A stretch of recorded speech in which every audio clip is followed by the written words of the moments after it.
Yeah, baby girl, you're so damn fine, though. Wanna know if I can hit it from behind, though. I'm sipping on you like some fine wine, though. When it's over, I press rewind, though. Talking bands, I got it. Benjamin. За 15 жилийн чинь бас ингээд фило өгч гэж гайгүй хугацаа юм чи. Миний бодлоор яг зүйдэр ингээд цаанаас хувцсан ингээд тийм температураар хаддаг те.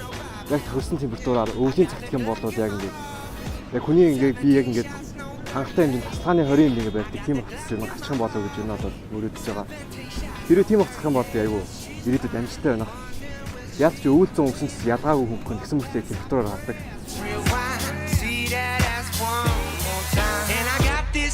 За Улаанбаатар за тэгээ сайхан дөр төсөөлөх юм бол 15 жилийн дараа утаанаас салах байл үү гэж найдаж байна. Тэгээд бас нэг зам харгуй энэ төр бас ингээ хойшоогоо хот тэлээд арай ингээ хотын төмөөр арай ачаал нь багасдаг болох юм болов уу? Улаанбаатар бүс хотын дэд бүтнээс хөгжөөсэй гэж найдаж байна. За 15 жилийн дараах та хэд чинь би мэдээж гэр бүлтэй болсон байна. Тэгээд тодорхой хэмжээний байр суурьтай ажилтай гэх юм тийм байна.